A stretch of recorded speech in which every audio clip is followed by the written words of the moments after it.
Então, tem uma paciente aqui que viu um vídeo nosso e não entendeu muito bem. Pergunta o seguinte: quando você fala em febre estranha ou febre que recorre, o que exatamente isso significa?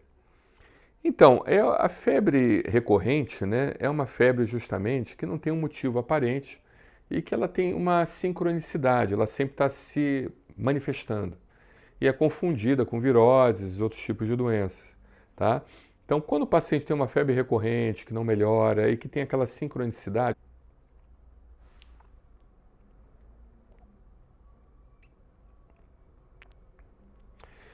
a paciente fala que a filha dela tem manchas na pele associadas ao período da febre, dores articulares como dor no joelho e atrás da panturrilha, ou dor abdominal recorrente, ou seja, sempre com dor na barriga. Ela também observou, né, nos exames que o médico pediu, um PCR e VHS aumentados. E com umas lesões na pele, como eczemas associados a essa febre recorrente.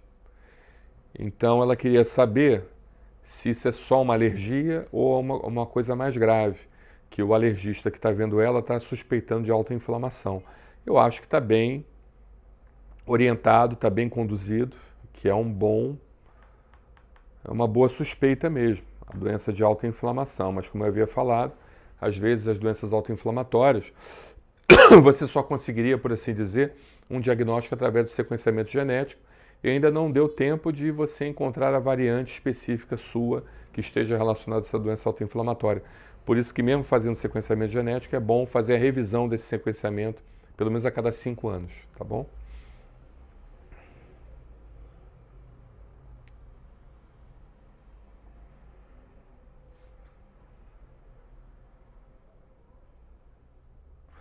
A paciente fala, essa mesma paciente fala que o médico, ele pediu anticorpos, pediu um exame chamado imunofenotipagem e o exame chamado proteína amiloide A. Ok, muito bom. Mas que disse que talvez venha tudo negativo ou não consiga um diagnóstico adequado.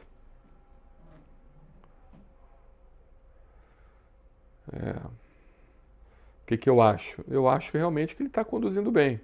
A gente começa pelas coisas mais simples para ir para as mais complexas, né? Ou seja, ele certamente pensou num erro inato de imunidade, que é mais fácil de diagnóstico, porque a gente tem exames específicos que a gente consegue, por assim dizer, ter uma ideia do que possa estar acontecendo para depois fechar a síndrome. Aí a gente pode terminar com sequenciamento genético ou não.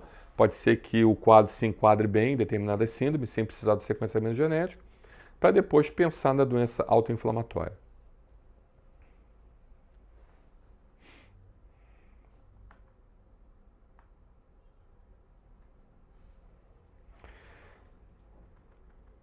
Um outro paciente também que está com suspeita de doença autoinflamatória disse que já fez o teste do exoma e que veio negativo.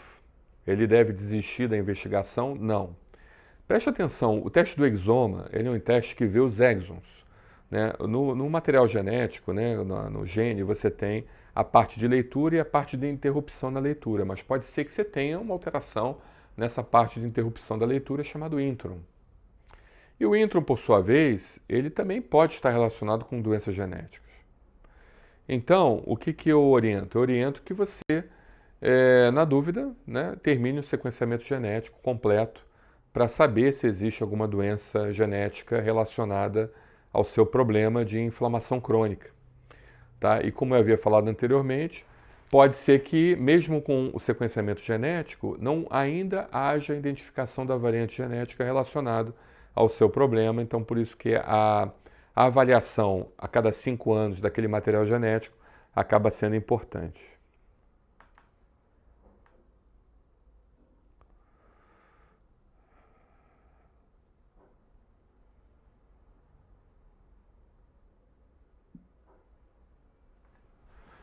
O meu médico falou em síndromes de febre periódica. O que são elas?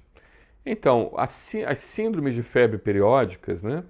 As síndromes de febre periódica é um grupo de doenças autoinflamatórias.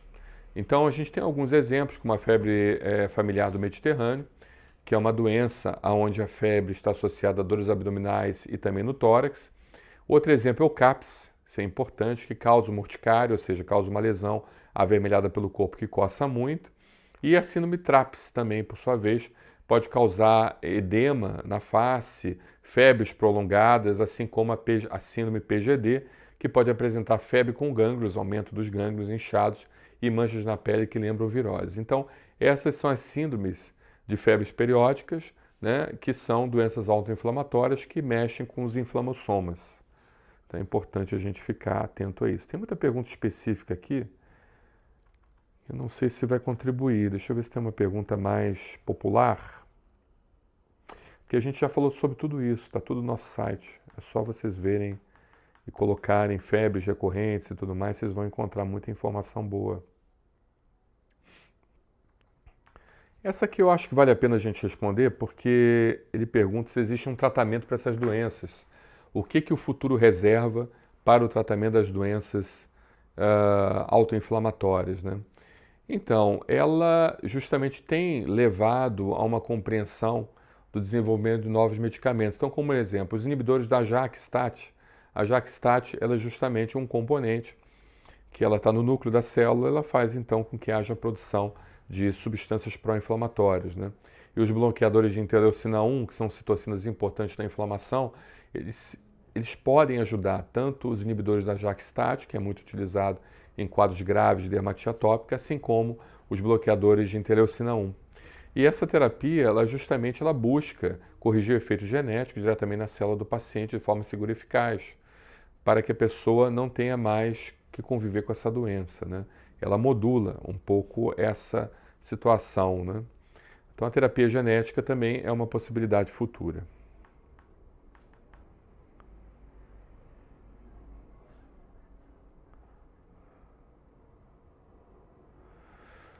Tem agora uma pergunta aqui que eu achei interessante.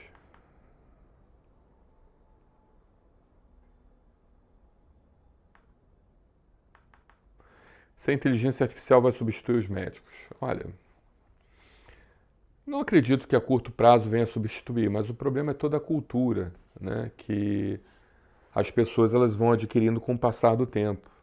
Ou seja, a minha geração certamente não tem coragem de substituir uma avaliação por um ser humano com uma inteligência artificial, mas não sei se as gerações futuras terão, talvez os meus netos. Acho que meus filhos também não. Talvez eles tenham uma hibridização dessa situação, mas pode ser que na época dos meus netos, quando eles estiverem existindo nesse planeta, realmente a inteligência artificial talvez consiga substituir, até porque pode haver a relação da utilização de biomarcadores associada a algoritmos, né? Então hoje você tem inúmeros biomarcadores que com uma pequena amostra de sangue ou uma pequena amostra de material biológico, você consegue então identificar inúmeros tipos de doenças e a associação desses biomarcadores com algoritmos pode ser que chegue a essa assertividade, né, no diagnóstico. A gente tem que se preparar, né? Não adianta a gente negar. Eu sei que esse vídeo é bastante polêmico e que muita gente aqui vai ficar irritada comigo e vai colocar vários comentários, mas a realidade é essa. A realidade é essa. Quem diria que a física quântica ela estaria tão sendo utilizada hoje em dia, né?